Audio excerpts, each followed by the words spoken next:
Ce soir a lieu le lancement du catalogue Manif d'art 8, la Biennale de Québec. Dans quelques minutes, ça commence. On a Anne-Sophie Blanchet avec nous, qui est commissaire adjointe. Salut, merci d'être là. Bien, le plaisir est pour moi. Quel est le contenu de ce livre qu'on attendait tant depuis le début de la manif? Eh bien, il y a plusieurs choses. En fait, on a vraiment voulu faire de cet ouvrage-là un ouvrage de référence, donc qui va pouvoir compléter les visites. D'ailleurs, si les gens ne sont pas encore venus au musée et à travers la ville, je les invite à le faire. Oui. Mais c'est vraiment un outil pour compléter les visites. On a une série de textes interprétatifs. Et on a aussi 3 essais qui font introduction au catalogue. Le premier étant bien sûr celui de la commissaire invitée, Alexia Fabre, qui aborde le thème de l'art de la joie sous l'angle de la création, mais aussi qui donne plusieurs pistes de réflexion pour comprendre le pourquoi et le comment de la thématique à travers l'ensemble de la programmation. On a aussi un texte de Paul Ardenne qui aborde le thème de l'art de la joie sous l'angle de l'histoire de l'art, ce qui est fort intéressant. Donc toute l'histoire de la joie à travers les différentes productions artistiques. On l'a interviewé ici au musée. D'ailleurs, il y a une capsule qui roule sur Facebook aussi avec lui. Oui, puis elle est très intéressante aussi. Et finalement, on a un essai à teneur un peu plus philosophique de Sophie-Jeanne Arien et de Patrick Turmel, qui, on l'aura deviné, aborde le thème de l'art de la joie sous un angle un peu plus philosophique, qui introduit d'ailleurs un concept très intéressant, celui de la mise en joie, qui, pour le dire un peu autrement, là, traduirait un sentiment de joie quand on est vraiment touché par une œuvre d'art.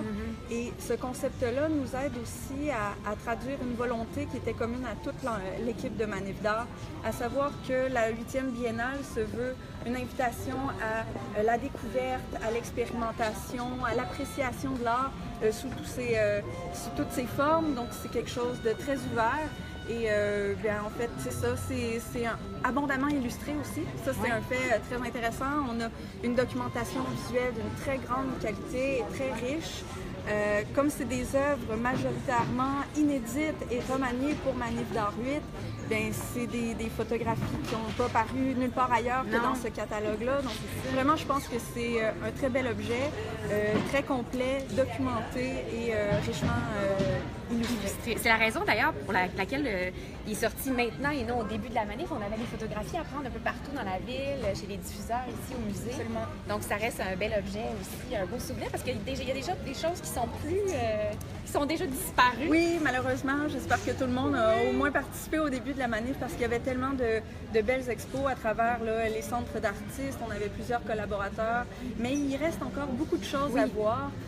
Entre autres, une œuvre d'art public tout près de Mathieu Valade, la licorne dans son espèce de petit cube givré, c'est à voir au coin de la rue Cartier. On a aussi une superbe exposition de Paris Martin et Josie Landry-Sirois à la maison Amel Bruno à Sainte-Foy. On a les vitrines de Simons aussi à travers les 3 Simons de Québec. 9 artistes de Québec qui présentent des œuvres d'art visuel dans les vitrines. Ça, c'est accessible de soir aussi même dans le Vieux-Québec. Allez prendre un verre, allez voir les œuvres, sont très belles de soir d'ailleurs. On a aussi une belle installation de Société Réaliste, un collectif de France qui va exposer une série de drapeaux autour de la gare fluviale de Québec. Donc on a vraiment beaucoup de choses encore. Je vous invite à aller consulter le programme qui est disponible en version papier ou sur le site internet de Manif d'art. Exact, ou sur la page Facebook de Manif d'art, ça bouge beaucoup, sur celle du musée aussi. L'exposition Musée national des beaux-arts du Québec est encore à l'affiche jusqu'au 14 mai prochain. Le livre est disponible à la librairie boutique du Amenbach ou encore à la vitrine galerie de Manif d'art, un peu partout chez d'autres libraires. Bref, à se procurer. Ce soir au musée, on est ouvert jusqu'à 21h. Il y a une performance de Morgane Timbert, la Panthère Rose ici.